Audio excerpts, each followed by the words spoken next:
Hi, yes, I wanted to apply for my vegan license. I cut out meat, dairy, and eggs. I'm feeling great. And really happy not to be contributing to animal suffering any longer. Oh, do you need my name?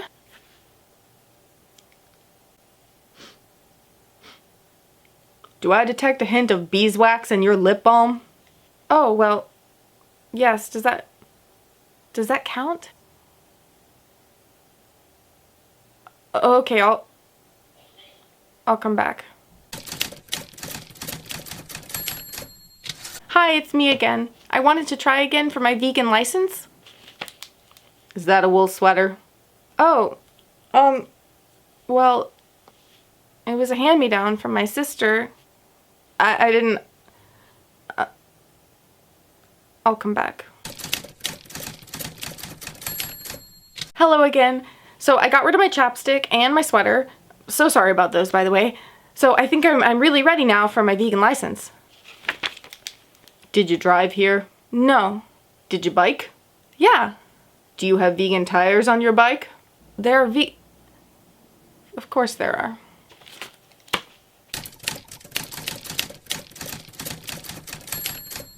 Hi.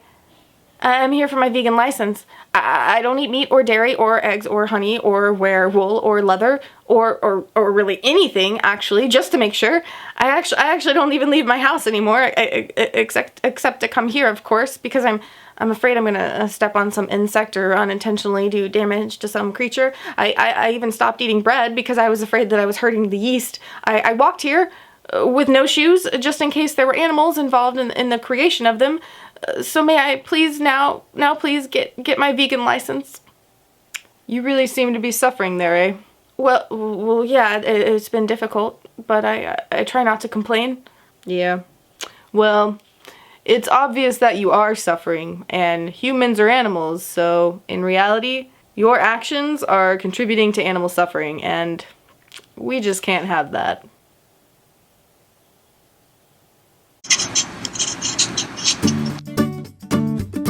Hi, it's Emily from BiteSizeVegan, and welcome to another Vegan Nugget. On my channel, I do cover the major vegan issues like meat, dairy, and eggs, and the ethical as well as health, sociological, and environmental considerations of these products. However, I also address some of the lesser-known issues within veganism like honey, wool, pet food, horseback riding, alcohol, bivalves, tattoos, medication, sugar, birth control, and more to come. So I'm often asked a very valid question.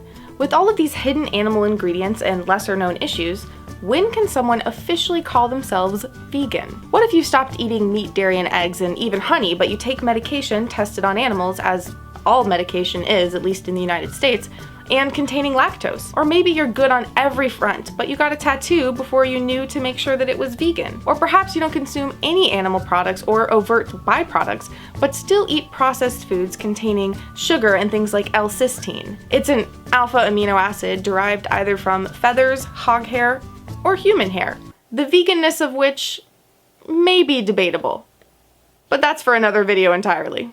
So where do we draw the line? What all must one eliminate before saying, I'm vegan? Well, this is a rather complex question, really, and I have to say first that I personally do not presume to be the ultimate vegan authority of YouTube, the internet, the world. Ooh, that sounded kind of nice.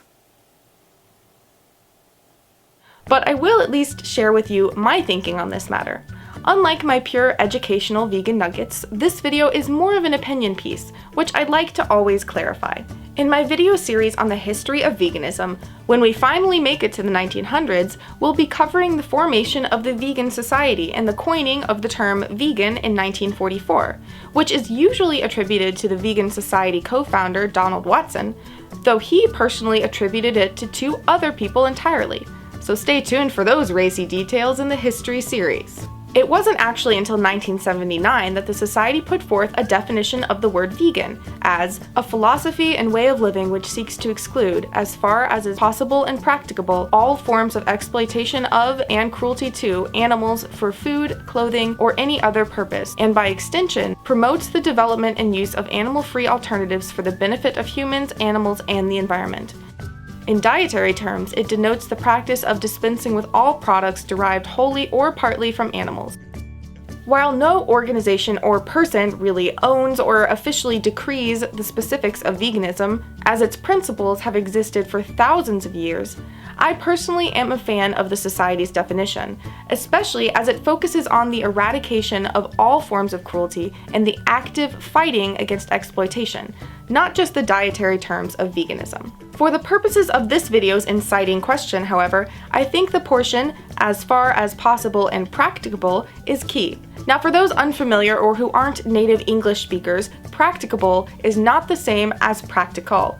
Practicable is more narrowly defined, meaning capable of being put into practice, feasible, or, put simply, doable. Now, my one hesitation with this phrasing is that people may, as people are wont to do, try to stretch it to fit their current practices. Saying, not eating bacon is just not possible, isn't quite grasping the intention of this clause. The founders of the Vegan Society, for example, formed their association during the war and struggled their way through food rations rife with animal products, which they adamantly petitioned against, often having very little to eat. So saying you're vegan while chowing down on bacon isn't really what they had in mind.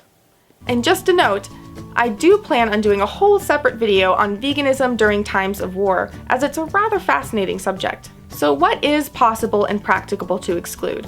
Well, obviously meat, which includes fish and marine life, dairy, eggs, and honey are rather simple, though admittedly not always easy for many people. And leather, fur, wool, and silk are no problem at all with all of the synthetic and natural materials out there. But things like medication can be tricky, especially in the light of a serious medical illness. You can watch my video on medication for the whole answer, but basically for those conditions that are preventable, I say prevent them. But for severe genetic conditions or others that are untreatable otherwise, do take care of yourself so you can be healthy enough to fight against the use of animal testing for all pharmaceuticals. Now, what about foods that say they may contain traces of dairy, or foods with processed sugar made with bone char, the literal charred bones of animals? Well, my outlook on these, which I've said before, is that once we stop slaughtering 150 billion sentient beings every year, we won't be so hard-pressed to find new and inventive ways to use their byproducts. And once facilities are no longer processing animals and their byproducts, we won't have to worry about them possibly ending up in our food. But boycotting foods that may have been processed in a plant that may contain X, Y, or Z isn't really going to bring a revolution. It's attacking these industries at their core that will. Now, what if you simply don't know and find out months or years down the line that you've been eating or participating in something that wasn't vegan? Were you, as a result, not vegan that entire time? To me, this is where intention and true ignorance come in. If your honest intention was to not consume or support anything exploitative, then I say you were and are vegan. True ignorance, and I don't mean that in a negative way, is separate from willful ignorance. It's when you honestly don't know any better. This is the state of many non-vegans who have yet to receive any kind of education about what animals are going through, where their food comes from, and what its impact is on the environment and their health. Willful ignorance, on the other hand, is knowing all of these things and refusing to do anything about it, or simply denying it in order to stay in the bliss of, well, ignorance. So the key, at least in my mind, is what you do once you have the information. That, to me, determines your veganness. And one final but rather vital note, while it's important for there to be some definition of veganism and the constant striving for further elimination of cruelty, exploitation, and environmental destruction in the choices we make, it's equally important for veganism to be approachable. Because, as we saw in the opener, when we become judgmental or exclusionary, people are less likely to actually become vegan. A decision which, in all honesty, can be quite challenging and terrifying. Those of us who have been vegan for some time can forget how incredibly overwhelming it all seems and be tempted to demand instant enlightenment of all new vegans. But we must remember, this is a process and a journey. Yes, we need to eliminate everything that we can that contributes to suffering, and ideally as fast as we can. But we also need to value what we are doing and be open to learning more and going from there. Put simply, if you don't know, then how can you be expected to know? But once you do know, then it's up to you to act on that information. And above all, not to give up on being vegan if you feel that you haven't reached perfection. I hate to break it to you, but if you're human and alive, you're not gonna get there. You can say there is no ways to be 100% vegan, which I discussed with Gary Yourofsky in this video. But I think that doing the very best that you can with the information that you have and being constantly open to new information is being 100% vegan, as the term itself is defined as just that, a striving for improvement. Well, I hope this video has been helpful for all of you who asked me this. If you enjoyed it, please give it a thumbs up and share it around to help others who may be intimidated about going vegan. If you're new here, be sure to hit that big red subscribe button down there for more awesome vegan content every Monday, Wednesday, and some Fridays.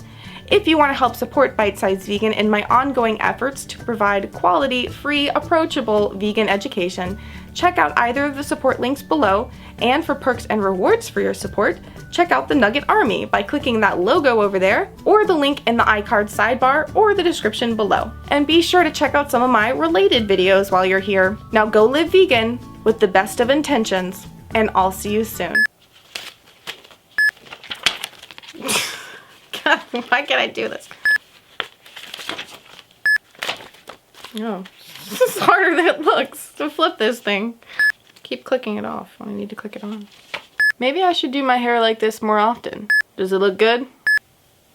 How about now? Am I pretty yet? I need to put on a shirt.